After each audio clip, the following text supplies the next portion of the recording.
Malayo pa, pero malayo na. Hanggang saan kaya ako dadalhin ng pangarap ko? Yun yung tanong na palaging tumatakbo sa isip ko. Na marahil, ganun din sa isip mo. Kasi kung titignan mo, kakaiba talaga yung ginagalawan nating mundo. Parang minsan, nagtitripa na lang tayo.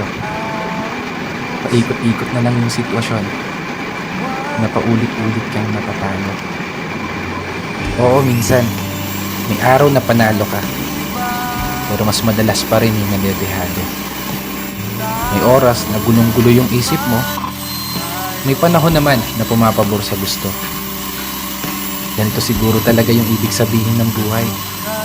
Hindi perpekto ang tempo at lahat nakaayon lamang sa tiyempo. Pero kahit ganon, dapat magpasalamat pa rin tayo.